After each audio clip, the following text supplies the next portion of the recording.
What is good, YouTube and Spotify? This is the Just BSN podcast, and today we have episode 93. And my lord, we have some.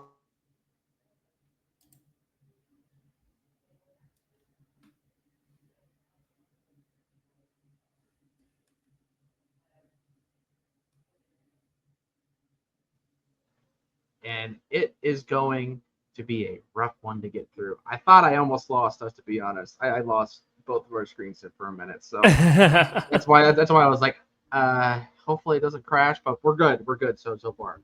But anyways, lots of stuff going on in the sports world, especially today. As I said, when it rains, it pours, and it is pouring really hard in Cleveland. Not literally, but figuratively. This Guardians team continues to absolutely suck, and I'm getting tired of watching this team. But Andrew, how are we feeling today? Even after the dumb news, at least the weather has been a little bit better come July 4th tomorrow. I think that's the only thing we don't have to complain about is the weather right now. Yeah, for real. Dude, everything that has been going on with Cleveland regarding sports has been just dog shit. Like, it's been awful, but the weather has been perfect. It's been a lot better. It hasn't been nearly as hot as it was previous week. So like last week, I think my thing said like 82. I'm at about 77 right now. I do have a fan on, so I do apologize if there's any fan noise going on in the microphone. I don't think it's too bad, but again, apologies. If I don't have this on, I'll be sitting here sweating bullets. So don't want to do that, but No. it is better. But today, we might as well just get right into it. So as I've said, the Guards obviously are continuing to lose. I think they're on a 5 or 6 game losing streak. We basically win one, lose 6 or 7 straight, and it's starting to now become a theme. Instead of losing one, winning 6 games straight, it's now become the opposite. In fact, I think June was our worst month that we've had. I think it was the worst month we've had since like the mid 2000s. And those were some dark times too. Yeah. Those were some dark times. I think that was who was that? Was that Hedge back in the day, or was that? I think it was. I think it was Wedge. I think it was Wedge. God, I hated that dude. Yeah, it was the Wedge years. Yeah, before we got Tito. Well, no, we had one more guy before Tito. Oh yeah, we had one more guy. I don't remember his name. I forget what it was. I don't know. I'm not going to spend a bunch of time on it. But the point is, things aren't going so well. And today, the Guardians got news that they will be without Luis ORTIZ for the foreseeable future. At the moment, we don't really know what's going to happen. And guess what? It's not an injury, guys. It's not anything like that. We have gotten some injuries, but it's not that. No. This dude is getting involved in either gambling or throwing games in the midst of gambling, essentially, based off of just two pitches, not 2 like games. I'm talking 2 specific pitches that happened both in the month of June. I think on the 7th or 7th. It was June 7th and the 22nd. Yeah. Or no, dude, 7th and the 27th. Yeah, whatever it was. Both of them came in the 3rd inning, and both of them came at the very beginning of that 3rd inning. The first pitch? Where the first pitch was going to either be a ball or you were going to hit the batter, and both of them were a ball. And the one clip that somebody has gotten to post, I think was against the Cardinals. Yeah. I mean, the pitch was so blatantly like it wasn't even like a pitch that you can say got away from him. That dude threw that shit in the dirt the minute it left his hand, and it was always a slider, so it makes himself look like he's trying. But there was almost no effort at trying to get it across the plate. You could tell there was something going on. But it's wild that bet that hit twice in those 2 pitches that they saw instantly went to them, and they said, "Hey, that's a little fishy. We should report that." And now he is on a non-disciplinary paid leave at the moment. Don't know how long that's going to last in terms of non-disciplinary and also paid, because this can go one of two ways. He can either win this and say, "Oh, it really did get away from me. I never, intended to do that." Blah blah blah, or he just admits fault and gets suspended for 60, 80 games, whatever it'll end up being, and his dumb ass will get probably thrown out of the league and probably won't be able to even pitch anymore, which sucks because he did have a decent stretch where he was doing better. As of late, he hasn't really been doing that great. But again, the month of June for most of these guys has been pretty bad. Bidey has been one of the worst ones for us. I mean, he's had great moments, but he's consistently giving up 2 home runs. I wouldn't be surprised if he's throwing up bets on himself to give up a home run or 2 a game. With the way he's pitching, God, you never know.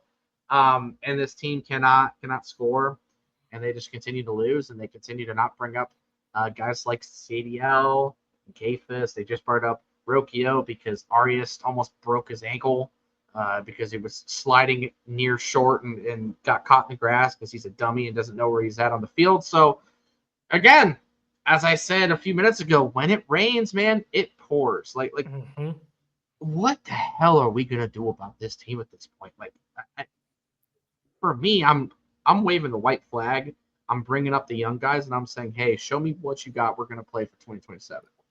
Yeah, no, I am in complete agreement. I think you just play for next year at this point.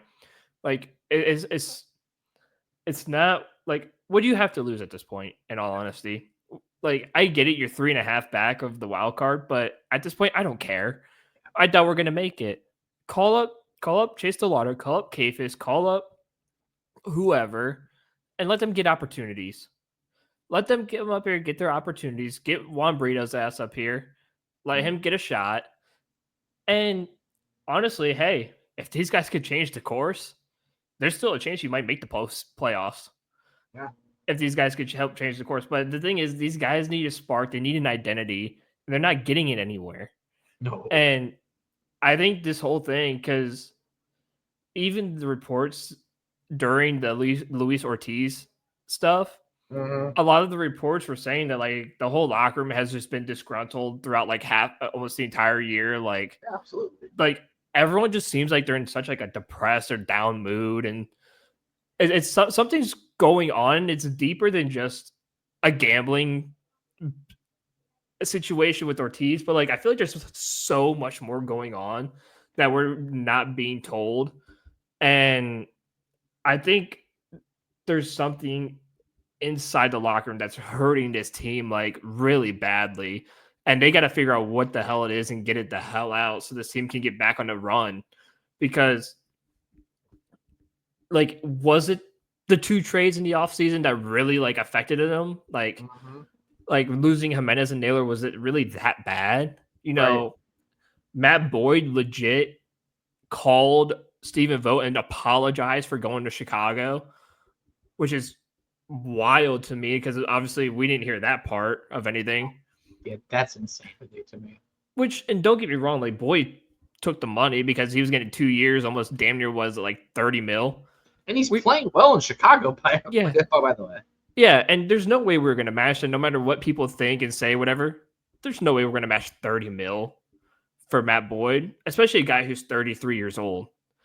But he never wanted to leave. He liked it here. And he had his best season here. Yeah. So now he's having a phenomenal season in Chicago. But I feel like there's something going on deep inside of this ball club that's really just hammering the players. And like I said, it's so much more than just this Luis Ortiz situation, which if he is caught gambling, he's an idiot in his own right, because dude, you're making so much money. You don't need to gamble. You don't need to bet. And I get it. You might be a bad enough pitcher to try and get away with it, because it's oh, look, I've been bad all year. I could definitely get away with this. It shouldn't matter. like at that point. Like, if you're gonna bet on yourself to throw a ball, at least make it look somewhat close. Right. Like, at least put it like just enough outside the zone where like the guy's not gonna swing. Don't like make it so obvious like you spike it into the dirt and it didn't even make it halfway to the plate. Or the other one because they showed the video of the one against Seattle and it was like another slider, but it was like almost like well past like Bo Naylor, like to where he almost couldn't catch it. Like, don't make it so blatantly obvious. Like, at least make it close, so you didn't get investigated. And he didn't. And now you're just continuing to just deal with more and more shit. I mean, I've been saying this with you and Sean. I think it's time to blow it up a little bit. I don't know who, I don't know what, but I would certainly start with Class A. I would do Santana a serious favor, not because he's been playing better or anything, because he deserves to try to get one, move him somewhere where he could win a ring and get whatever you can out of him, because we already have that log jam at first base. Yeah. Wells playing better. You got CAVS obviously playing lights out. So start with those two. And then if you want to work Manzardo too. Yeah. And honestly, dude, at this point, if you really want to work your way to Quan, like if you really feel like you're not going to be able to extend him, go ahead, trade him at this point, because we're going to have enough outfielders at this point that you can probably survive without him. As much as I hate saying that, I love Quan. I think Quan he's obviously one of our best players. He's going to be an all-star this year. I know he wasn't voted as a starter, but he's going to be reserve. I think it was like 4th or 5th in the the thing there. So he's going to do it. But like, dude, if you're really if you're serious, if you're not sure he's going to be extended, why worry about arbitration when you can just say, you know what, let's trade you. If you want to go to the West Coast, we got you, and we will try to get whatever we can. And if I were them, I would load up on pitching. I would load up on as much pitching as you can.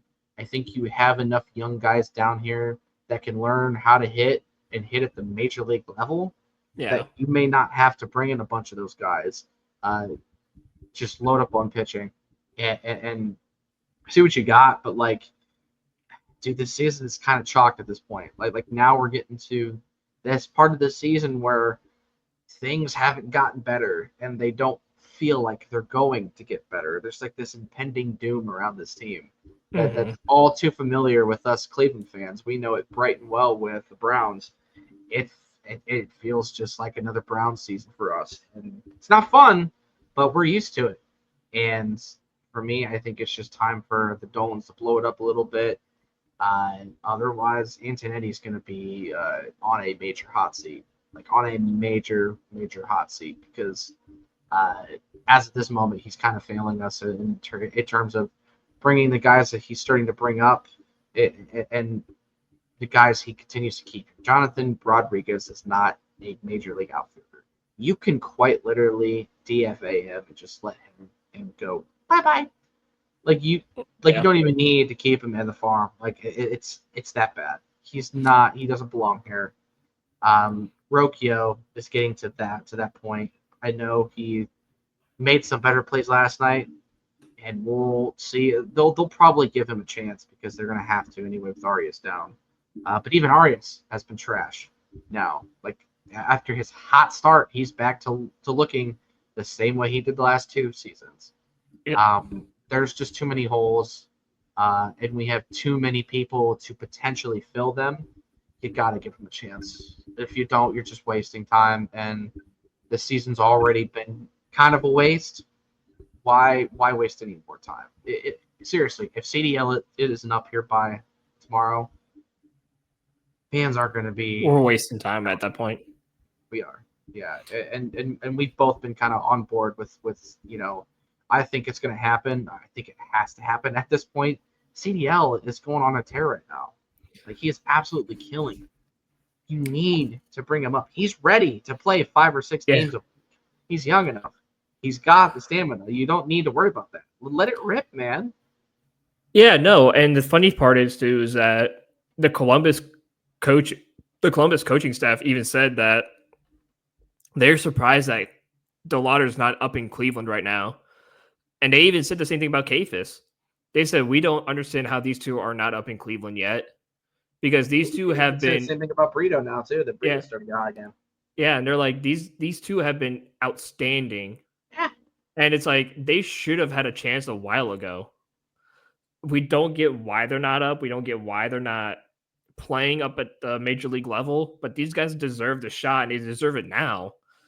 And I completely agree. Like, I had that talk with myself the other night. Like, honestly, I would not be upset if we moved Santana, if we moved Thomas and Jones, if we moved Arias, DFA Rocchio, and Jonathan Rodriguez, sent David Fry down, brought out guys like CAVS, DeLauder, Hal Brito, whoever, and just said, listen, we're going to get rid of these people because they're not helping us. David Fry, we're going to send you down just for a little bit just so you can work on your hitting again. Yeah, Fry needs to stay in the minors for at least the rest of the season. And then you're going to tell Manzardo, like, listen, it's you every day first baseman, mate. Yep. Every single day, you're the first baseman, man. So get ready. This is your time to shine. You're everyday first baseman. We're going to give you everyday at-bats, even against lefties. You're playing every day. You're telling Schneemann the same thing. Listen, we might make you the starting shortstop. Yeah. Listen, this is your time to shine, Bucko. Or you might start in center field or whatever, depending on what you do with CJ CAVS, because you might be able to put CAVS out in right and put DeLauder in center. Or if you want to put DeLauder in short outfield, you put him in left and you put Quan in center. Yeah. Or even Nolan Jones can play a little bit of center field too. So, like, you have at least some flexibility out in the outfield. It's this infield right now. I think you're going to try to bring up Brito too at this point. Yeah, Brito's going to play second base. You put Brito at second base, let him get his time down there, get him time there, and at this point, you just say, "Screw it, man! It's time." It's past time. That's the thing. It's past time. You got to get these young kids up, and like we said, if you get a spark out of these guys could send you to the postseason. If they keep hitting like they are in Columbus, they could take you to a postseason. They're scoring runs, man. They're hitting the ball well. They're hitting the ball hard. Why not give them the opportunity?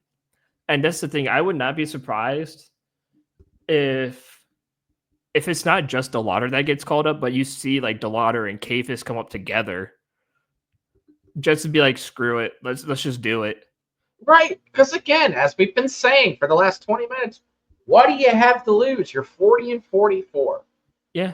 Right now. But like, you are, granted, I will say Cantillo he's pitching a hell of a game coming up today. He's got 4 Ks and 3 innings, no earned right now. Phenomenal.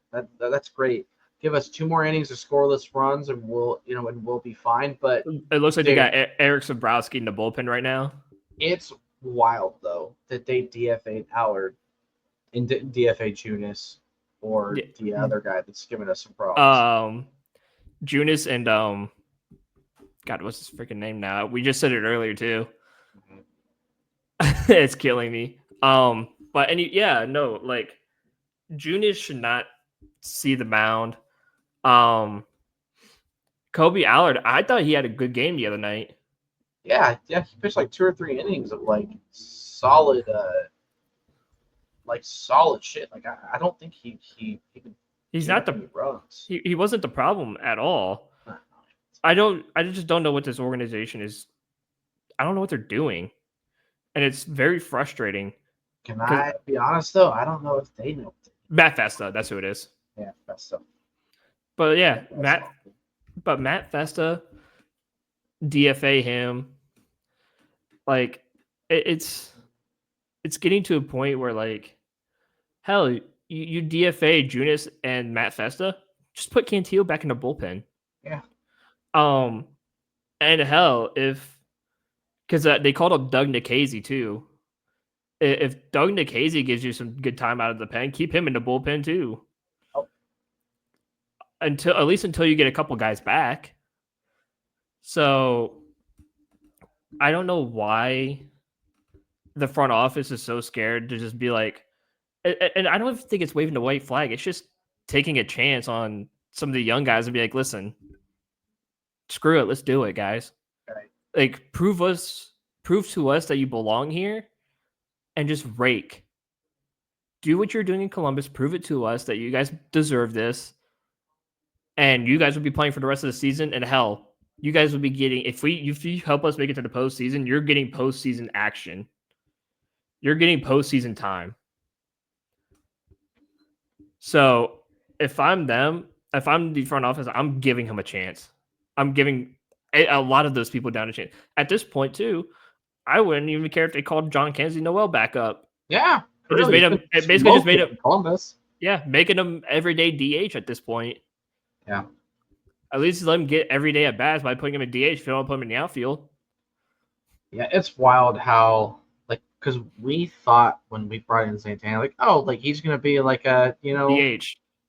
Well, like he would just back up and you would have guys like Manzardo and Noel playing first over him, but they've played him damn near every day. Like Vogt loves him, and it's like, dude, you're becoming Tito.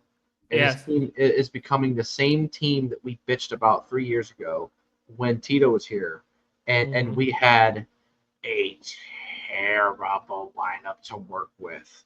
Those catchers we had, I think it was between it wasn't even. I think that was when Hedges was gone. Hedges was gone. Hedges was in San Diego at that time. Yeah, and they were both batting like below 150. It was something just ridiculous. And I think now we have a few guys that are batting below 150 as well. Like half of this lineup is. Well, I think it was Gallagher. I think Gallagher was batting like .067. It was something horrible. He wasn't even close to hitting 100 for a batting average. It was awful to watch. Yeah. And they finally, at that point too, towards like the end of that season, or like in the middle, it was about like right now, or if not like early August. They said screw it, let's just get Bo Naylor up here. Yeah, because Bo Naylor was raking in Columbus. Yeah, and we kept screaming for him. And it's like, dude, DeLauder is your number 2 prospect. If it wasn't for Pizzana getting hurt, Pizzana would probably be up by now too, I bet. Yeah, I think Pizzana would have been up here by now. So, it's kind of a blessing and a curse for him, at least, that he doesn't have to go through this year, but also a curse for them for saying, like, hey, we couldn't do it because he got hurt. But, yeah. I mean, dude, DeLauder's 23. Kwan's still very young. Obviously Ramirez is still in his, early 30s. Like we have young guys here. We have quality guys, but you're not building the right guys, and you're not bringing up the right ones to play. You're just kind of fielding a quadruple A baseball team. Yeah. That can't hit. I mean, dude, the first 3 or 4 guys in the lineup can hit usually pretty well. After that, man, there are some easy outs. Like even Angel Martinez has really started to take another dive, and now he's starting to prove to just be another guy. That's just more of a filler. He's great every once in a while, but man, the only thing that keeps him there is his flexibility to play in the outfield and infield. Yeah, really. I mean, especially with Arias out, that's going to help him. But man, oh man, it's been rough. It's just been really rough, and that's why listen, I get to talk about them and stuff, but honestly, guys, I don't sit down and watch these games. I don't have the Guardians streaming service. I don't sit down to watch these games like Drew can. Like Drew goes to games. Don't tell me Canatio just gave up some runs or something. No. Okay, I was like, it's much worse. God, it's about CJ CAVS. Oh God, did he get hurt? He was caught in a rundown and knocked knees with a Toledo defender. Nice. Lovely. Well, I guess you're going to see Noel first before him. But again, honestly though, we've been hearing that it doesn't he's sound less likely to come up. Yeah, it doesn't sound like it's a bad injury. It's just like you knock knees. It's probably just going to be like a little stinger that's going to last like a day or two, like a couple of days or something. I mean, it could. I think at worst it'll be a knee contusion, Contusion. like sprain, where it's going to be like A week and 2 a to half. 4 weeks. Yeah, like 2 to 4 weeks max, because knee sprains suck, man. They fucking hurt. So Yeah, I I'd had a love knee them. contusion because I Yeah, knocked knees with someone. yeah, that just sucks. Yeah. So yeah, I mean, it's not the worst case scenario, but not the best. But again, we've been hearing from our guys like CAVS is less likely to come up this year over Yeah. CDL, but the way that CAVS is hitting, it's like hard for them not to want to. If anything, I can see him being like a late August, Yeah. early September. Like, hey, we're gonna give you a month, let it rip and see what happens. And if you play well, then you got a spot for next Yeah. season. Um, but I think Noel deserves another chance. I think we both agree that he didn't get a fair share because of having Santina here. Obviously, having Zardo, like there's just too much of a logjam. It's just this is what it is. So Yeah. I would like for them to make some trades, blow up this team a little bit, and let's sort of find a way to regroup, because right now this group is just not, they're not working. They're just not. Yeah. I mean, it's because I just scrolled down again, and Chase DeLauder drew a walk in his first at bat tonight, reaching safely in all 29 games he's played this Yeah, year. yeah. And The dude gets on base, literally. so, and that's what I mean. Like at this point, you just you just have to call him up at this point. Like there's just no chance you don't. He's on a 29 game on base streak. He deserves a shot. Like we're DeLauder, tired of DeLauder is playing like I do in MLB The Show, yeah. where I'm just getting on base, just ripping home runs, and just constantly just wreaking havoc. That's It's what what he's doing now. it's that situation. It would be the show where you do the create a player Yeah, or you do the road to the show, and then you decide like just to get into the majors faster. You just have the settings to where the pitcher only throws in the middle, so you can just hit home runs every game, so you can get called up within like a week. right. Yeah, And be like, okay, I can finally set the settings to normal because I just want to get my ass up into the majors as fast as right, possible. right. Like that's Kfis right now. He's doing that. He has the settings on to like automatic walks and just they're throwing them down right down the plate so he can hit home runs. And he's like, I'm just trying to cheat my way to get up to the majors as fast as I can. Right. Yeah. So Which yeah, I guess we'll see how this yeah, weekend goes. I'm kind of done with Guardians suck. But yeah, let's move on. if CDL does come up though this week, it'll be great. If he does it We'll tomorrow, start I'll the be spiritual so happy build-up. because I called it. Yeah, for real. But yeah, let's move on to this Cavs news. Yeah. Because obviously free agency has started, the draft has ended, all that stuff. So a lot has happened since our last episode. And one of the first things that actually did happen for the Cavs, besides the draft, which the Cavs ended up getting 2 solid guards. One of them is going to play, this year for us. One is probably going to stay overseas and then slowly make his way over, sort of like how Travers did for us. Yeah. But really, the bigger story here is the trade. And it's not a gigantic trade. It wasn't a super sexy trade, but it's a trade that makes sense, and it created a domino effect. So the Cavs traded Isaac Okoro straight up, no picks, no nothing, for Lonzo Ball. And I know that is not a name that a lot of people have been really thinking about, but because he's been injured a lot. But when he is healthy, Lonzo Ball actually is a pretty solid basketball player. He's got great IQ. He is a ball handler, so he can do it. And I'm telling you what, his defense is right up there with Okoro. He's about the same height, I think, roughly. He might be a little bit smaller, but overall sort of fills Okoro's role, but it fills it better because now you have a nice ball handler to have in that second unit to roll with everybody else. And what that created was a domino effect to Sam Merrill getting his 3-year deal, and then Ty Jerome actually being let to walk, and he is now in Memphis, which honestly is good for us. Like, him going basically, somewhere where I don't think he's going to have that huge of an impact. Him signing for less money than everybody projected he was going to sign for was a big reason why a lot of Cavs fans got upset about it. But I have a couple theories on this. But the first thing was as soon as Lonzo got traded here, I was like, oh yeah, Jerome's gone. Like there's no way they're going to keep him. Yeah. And we've learned later on through Jerome that the Cavs really didn't even offer him anything. So they were definitely not impressed after the playoff run.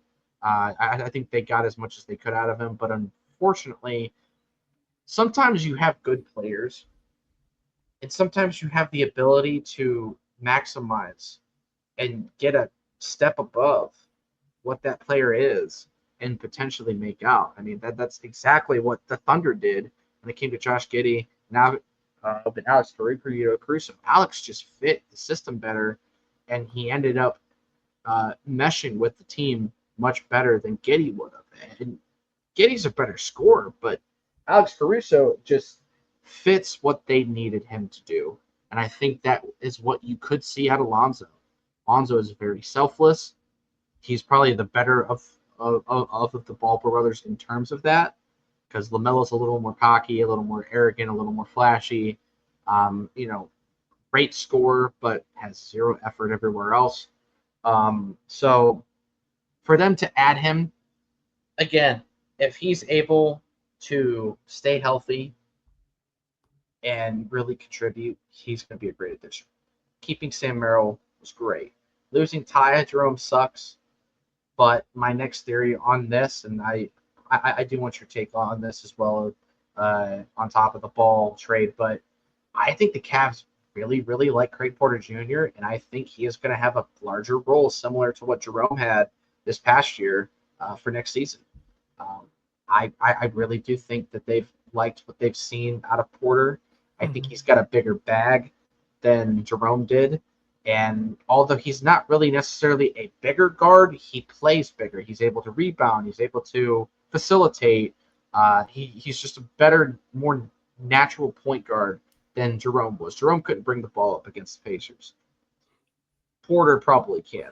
So I think that's a huge, huge difference, and I think you're going to see a lot more Craig Porter Jr. Come this season. Yeah, no, I completely agree. I think you're going to see a lot of Craig Porter Jr. just be like all the reasons you said. He's a better ball handler than Jerome is. He can attack the basket better than Jerome can. He's just, I would just say he's just a better overall guard than Ty Jerome is. Yeah. And he offers so much more because when he came into some games, especially in the playoffs, he did help change the game a little bit. So Craig Porter definitely deserves his flowers, and I think he's proven to the coaching staff, and I think he's proven to his teammates that he deserves a lot of minutes. He deserves a lot of time. He deserves to be basically Garland's backup. And I wouldn't be surprised to see him a lot come off the bench for Darius Garland. And then maybe see a lot of Lonzo coming in for Donovan Mitchell. But I definitely don't mind seeing a lot more Craig Porter because I just think like he's just better. He can bring the ball up. He's got good dribble moves. He can get to the basket. He can shoot the ball pretty well. He's good defensively. He's a solid defender. He's just overall just a better quality basketball player than Ty Jerome. Yeah. Because Ty Jerome, there's a reason why he would do a lot of stop and floaters because he was afraid of getting attacked at the basket. And so he would just stop and quickly try to hoist up that floater because once he saw that big forward or center coming at him, he said, oh no, this is not going to go well for me. So I'm just going to hoist the ball up over him. And don't get me wrong, like a lot of the times it worked. Like it worked a lot of the times. He had a good floater until he faced the Pacers and it never dropped. But Craig Porter's not afraid to take those guys on and attack the basket and take those shots and get to the free throw line. He's willing to risk his body to get some extra points and, help his team get some kind of advantage. So that's what we were missing. We were missing a guy who was not afraid to just attack the basket. Because Garland's the same way. Garland's not afraid to attack the basket either. He's just fast, but sometimes he's just not afraid to take a hit. So in a sense, it's a good move to get rid of Ty Jerome. And also Okoro. and Okoro, because Okoro was a phenomenal defender. Thing is, didn't really fit anything else. He was just a liability on the offense, a complete liability. Dude cannot score. Dude cannot shoot the basketball to save his life, and he wasn't much of a great passer. He was once you got him on the offensive side, they just left him open for threes because they knew he wasn't going to hit it. Yeah. So Lonzo Ball, he's not a sharp shooter by any means. He's not an electrifying shooter, but he offers better offense. If he knows he's not going to get a bucket, he knows he's got a passing ability because he averaged like 6 assists a game. Yeah. He averaged 7 rebounds a game. So he can get boards. And he averaged like 9 points a game. He was averaging like 10, 6, and 6 or something, or 10, 7, and 7. Like, yeah. So even if he doesn't score, he's getting assists, he's getting rebounds, he's doing other things that Okoro wasn't doing. Okoro wasn't getting rebounds and assists. And also too, Lonzo Ball is about the same kind of defender as Okoro. Yeah. So you're not really missing anything on the defensive side at all. You're just getting a guy who's a little bit better on the offensive side and can ball handle a little bit better. Exactly. So that's like, I know a lot of people called it a linear move, which, don't get me wrong, it is a linear trade. Right. Yeah. But you're getting a guy who's just offensively better than Isaac Okoro was and will always be offensively better. So, and it's no shade to Okoro. I liked Okoro. I thought, in big moments where we needed a stop and in the playoffs and big time, he would help you get that stop. It was just a team fit, I think. It's just a team fit, and these guys, when they went to the bench, they needed offensive help, and they were don't get me wrong, we had a lot of deep bench points. We had the most bench points in the league. The problem is, once you got to the playoffs, it didn't show. Well, once you got to Indiana, it didn't show. No. So yeah, on top of that too, I do also want to note, I almost forgot about this because we just did it as a recent. Larry Nance Jr.'s back. Yeah, Larry Nance Jr.'s back too. That's super cool too. So he's probably going to replace pretty much what TT was, except he's going to play way more than he did. So, Larry Nance Jr. isn't gigantic. I think he's like 6'9", but he's super athletic. He shot the ball a lot better last year. And he still gives you a better defensive, prowess with the ability to have some sort of, high flying stuff that you got out of Okoro. So again, he also fits better. Yeah. He can space the floor and hit a couple threes here and there. So it's going to be fun. It's going to be interesting with him too. I really like that they brought him back. He was one guy that when we were getting ready to trade for Hunter, I was like, hey man, if we don't get him, at least try to get Larry Nance back, because he was playing pretty solid for Atlanta. Yeah. And so for us to get him back, I think it'll be great. He'll be able to wear 22 again. And it'll just be fun to watch, because we really liked when he was here for those few years he was here. I know he was on the same team with Darius as well, and Colin back in the day as well. So it'll be a little nostalgic to watch it. So the Cavs haven't made flashy moves by any means, but I don't think they're necessarily done. We're gonna see how they really feel about Garland, because in the midst of all of this, obviously you saw Kevin Durant go to Houston, and the Cavs were kind of in on it, and there was the rumor that Garland would have been a part of that deal had they agreed to it, but it wasn't the Cavs that really offered it. they just didn't decline it because Houston said, "Hey, if we do this, we want Garland in part of the deal," and they're like, "Okay, let's talk, but we don't just want Kevin. We want some assets. We want something else in return besides player." So obviously that didn't work out, but that's fine. And then the Cavs were also kind of looking into Ayton as well, who just signed with the Lakers. They obviously needed a true center, so they got themselves one. So yeah, dude, NBA free agency right now is going kind of crazy. But I do not think the Cavs are necessarily done. I don't know if you're really going to see flashy moves. And I said this before. We started this up. I can see if a move with Garland or Allen does happen, it could be a trade deadline move for real. Like it could very well happen during trade deadline and not necessarily before the season. We'll see how the Cavs front office feels about about these players as we get more and more into the season. Not to mention LeBron watch. That has been a topic of conversation the last few days as well. LeBron opted into his deal with the Lakers, but the way that everything was sort of said via Rich Paul doesn't sound like he's necessarily sold in LA. So obviously, when you hear that, you think, "Oh, let's bring him back home." Well, if you do that, you're going to take on $54.5 million, and you're going to have to blow up the roster. Yeah. Are you willing to do either thing? And the other thing that I, said before we started this as well is that really what Donovan would want? Is that what Mobley would want? Anytime you talk about bringing in these high quality guys, even like when people tried to get, Katie here, I was like, dude, if you bring him here, you're gonna ruin Mobley's growth. And if you were talking so highly about Mobley and really thinking that he's going to reach a new ceiling than what he has so far, you can't ruin that. Like, you just have to see it through and you have to trust the process because you do have a good squad. And OKC is proof that you don't have to blow it up all the way. You just have to make some tweaks.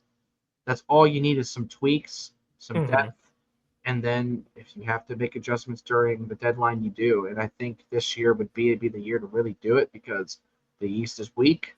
And the Cavs have a real chance to make a run if they can just stay healthy and they can just get over themselves and not trip over their own feet.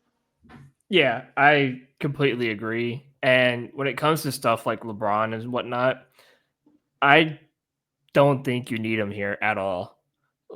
Like, would it be cool for a retirement tour? Sure, but it's not worth ruining half the roster to bring him here.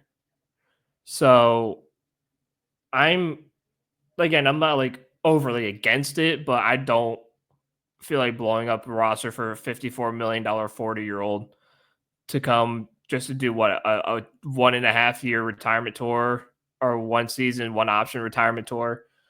I'm all good on that. And I heard, and I'm sure you saw this too. But the fallout for like LeBron and the Lakers was like, I guess him and Austin Reeves said they didn't like playing with Luka Doncic. Yeah, that's what I heard too. And that kind of like pissed off the Lakers. And they said, well, if you don't like it, then you can just leave. And I don't think LeBron's going to like the build that they're going to do anyways, because it's not going to be a championship quality kind of build. So they're kind of good on that. So if I'm the Cavs, like if it doesn't cost a lot, then I mean, go for it. Why not? If it's not going to cost you a lot. The Right. only, and I told this to you guys, the only way I could see it happening is if Dan Gilbert has something to do with it, more in the sense of like I know this is going to be awful to say, but he doesn't have much longer left because of all the health issues he has going on with all like the heart attacks and the strokes that he's been suffering for the last couple of years. Like, I know he's got a lot on his plate and he's got a lot of stress going on. Like, the only way I could see him trying for LeBron is saying, listen, How about I just like at the end of your contract or the end of your career, I just offer you the team. Like I just offer you the Cavs. Like in your contract, you'll be a minority stakeholder, and when you retire, the team is yours. Mhm. Like you will take over, so that way I can spend the days with my family and relax and then just enjoy my time. And I could focus on he could focus on his health and get better. So I think the only way I can see LeBron coming home is if that's somehow in the works of, listen, team is yours, man. This is your hometown. Right. Wouldn't it be awesome to own your own hometown team and be the owner? I would Like, say. and and LeBron would be good at it because he's such a high IQ basketball mind. Yeah. Like, he knows what he was doing, and I'm sure he'd keep guys like Kobe Altman around, and he wouldn't be dumb in making decisions. So that's the only way I can see LeBron coming home is if there's some type of deal where he basically just overtakes the team over the next couple years. So I other than that, I can't really see much of why he would want to come back. Right. Like, don't get me wrong, I'm sure he's looking at the Cavs roster and being like, this is a damn good roster. I would love to play on this roster. Absolutely. Yeah. Because this is a team that's ready to win right now. And I could probably sneak one more, and the East is weak, so I could probably sneak one more title before I go and at least tie Michael Jordan or be like right there with it and whatnot. And so it's almost like a why not question thing. But there's also like other teams that he can go for where they don't have to like explode the roster. Like someone said Miami might be a perfect fit for him again. Right. Like go back down to Miami. Pat Riley loves him. Eric Spoelstra's still there. They don't have to give up a ton or do a whole lot. Right. But I don't know. It's an odd situation, and I can't really see him coming back to Cleveland as much as people want it to happen. It's just not worth losing a lot of your bench guys like Garland and whatnot. And then obviously, like I think he would work well with Mobley just because he's a great because LeBron's a guy who loves tossing balls up for Right. you know sweet dunks and whatnot. Like he did it his whole career with D Wade, and he did it with K Love a lot, and Tristan Thompson, where he just throw lobs all the time. Well, I mean, and then he played with Davis as well. I mean, Yeah, we know he could play well. But again, I honestly think more about Mitchell in that aspect too. Of like, yeah. you're going Mitchell to would be take the one that I'm worried away about the from him. most. And I just think you got to ride it out with Mitch. I think you got to let them try to figure it out. And if they don't, trade deadline is the way you make the play. Allen is really the only guy that can truly see them moving on prior to the season if they really feel like they need to. But yeah, man, it's gonna be a wild. So summertime. Apparently, LeBron was here in Ohio. He was golfing with some of his St. Pete buddies. Apparently, somewhere in Cleveland or Akron. God only knows where he was at, but um, yeah, it's going to be interesting. But that's pretty much the news so far. Keep up to date, obviously, when it comes to LeBron launch because everybody is on it. But that's pretty much all that I got for the Cavs. The only other thing I wanted to sneak in before we get off here, we did talk a little bit about the Browns, Yeah. Brook Park, and it looks like that is happening. 1,000% now. DeWine has signed the bill to pass all of the state funding. The $600 million that they needed, they really don't need it. It's just Haslam didn't want to do it, but Haslam is still spitting out like 1.3 billion or whatever it is to build the stadium. But it's official. 2029, 2030, whatever that'll be. 29. The Browns are going to have what they're going to call Brownstown. Brook Park is happening. We will get a dome. It is official.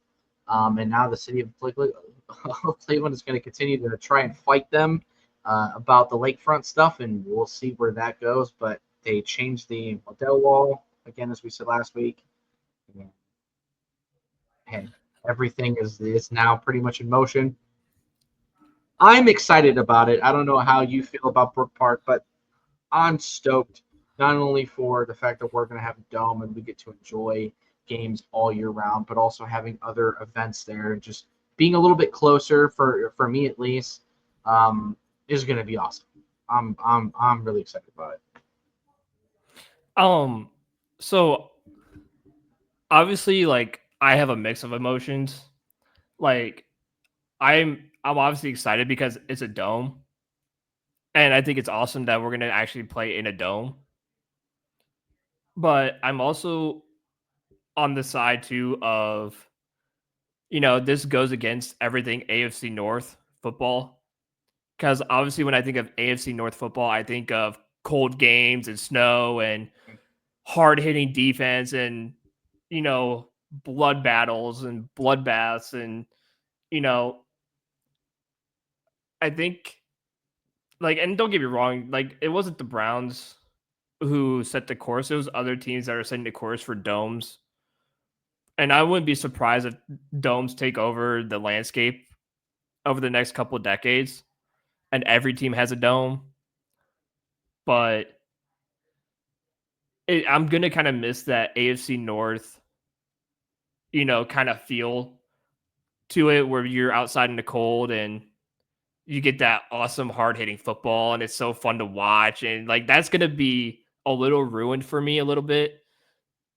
But again, like I said, I can get behind it and I can get excited about it just for the fact that it's just, I believe there's some kind of curse in that stadium. And honestly, who knows? Maybe we get out of that stadium and things turn around for the better. And it might sound dumb, but you know what? You just never know.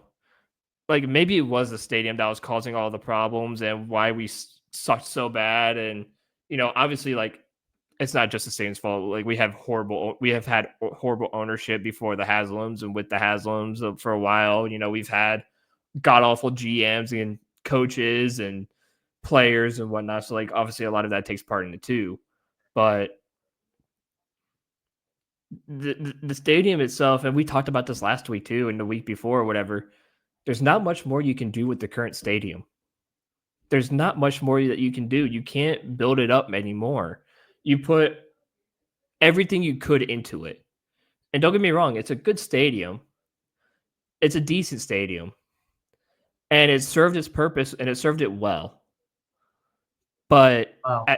at some point, you just have to move on. I mean, you've yet to play a home playoff game in that building. The last time you played a home playoff game was the stadium prior where the stadium is, and that's Cleveland Municipal Stadium.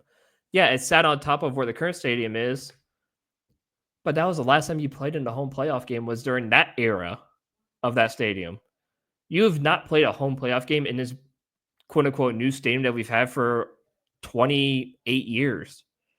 Or, well, 25 years, because the team left 29 years ago because I was born like a week after the team got moved. Right. Sorry everyone, that's my fault. I sorry I was born. Yeah, my bad. That's my fault. But yeah, I mean, you've done all you could with that stadium. You've done all you could in that stadium as football activities went on, and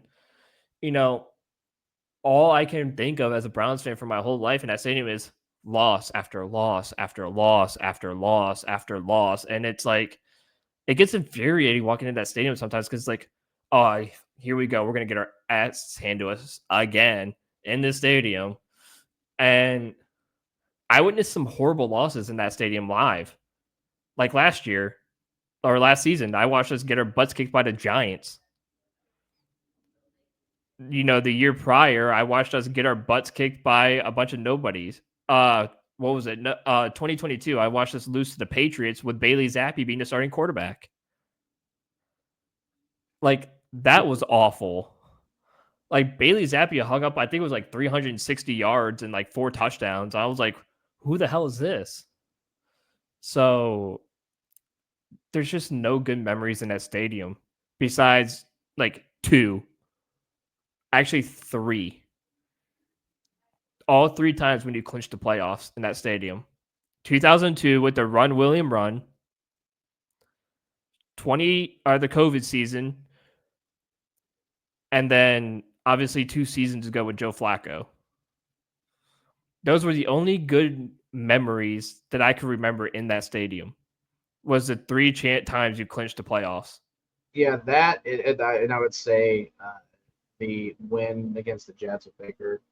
That was Yeah, a the way with short. the Jets with Baker. Yeah, That absolutely. that was still. I mean, that's going to go down as my favorite game I've ever been to. But no, dude, like I've been to Ford Field in Detroit. Having a dome is unbelievable. I mean, we literally went uh, when they played against Buffalo, and they Mhm. had to move the game to Detroit because Buffalo got freaking like 4 feet of snow. So it was cold, and you go in there and it's 75 degrees. It's Yeah. beautiful. Like you don't even have to wear a hoodie at all. And I'm telling you, man, What? the dome is the move, Yeah. and you're going to be able to really enjoy it. Ticket prices are probably going to be a little bit higher, but that's the nature of the beast. After a few years, it'll go right back down. But if they're winning, people are going to show up regardless. Yeah. And if they're not, then they're not going to, and then the Browns are going to lose out on money anyway. So it's a gamble, but at least you're going to give the fans something else to look forward to, in my opinion. Yeah. The current stadium right now, it's cursed, man. I'm convinced that some ancient Indian burial ground is underneath that freaking stadium or Same, something dude. that has it just absolutely cursed because we don't get anything. And it's just time to bury the hatchet and let the city of Cleveland do whatever the hell they want with that lakefront. Let them demolish it. Let them you can do it. Put a soccer team there. I don't care what you guys do. I really don't. But it's not going to be related to the Browns anymore. So I'm excited about the dome. I know a lot of people aren't because they're very nostalgic about it being downtown, but it's 15 minutes down the road. It's not like it's going to be anything crazy. And this dome is going to be absolutely bad ass. Just the AI, versions that they've gotten us so far, it's been incredible. Like the detail is amazing. The dog pound wall that they have is going to be just insane and so intimidating for people. It's going to be a blast. So I'm excited for it. I'm excited for all of the events after the Browns as well, esports events, concerts, you name it. They're going to find ways to fill that stadium up a lot. They're going to have plenty to do. They're going to have restaurants, hotels, anything that you can think of. They're going to probably have. It's going to be awesome. I'm exceptionally excited, and I think it brings a lot of value to that area of Brook Park. It's going to help For sure. revitalize it.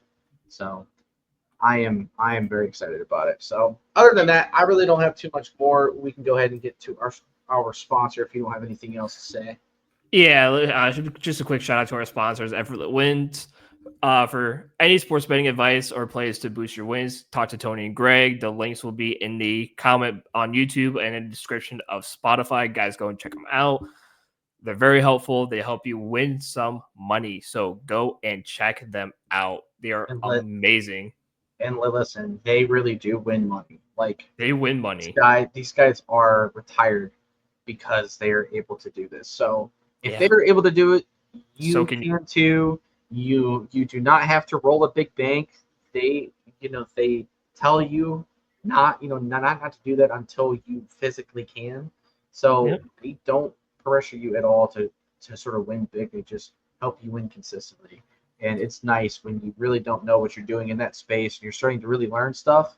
It's nice to have somebody that is knowledgeable of proper sports betting and how to really play the game. Yeah. That's truly what it is. It's playing a game, and you just Yep. need to know how to play it and sort of roll the dice with it. So yeah, go check them out. They're awesome, and have been really helpful to us. So we truly do appreciate them. For sure. All right, Uh, guys. Well, that is pretty much going to do it for us. mhm. We will see y'all next week. And then the following week, you probably won't because I'm doing a missions trip. So probably no episode the week of the July 12th through the 18th or whatever it is. So just a quick little, heads up. I'll say it again in the next episode, but probably none in the next 2 weeks. So that said, Drew, I'll see you next time.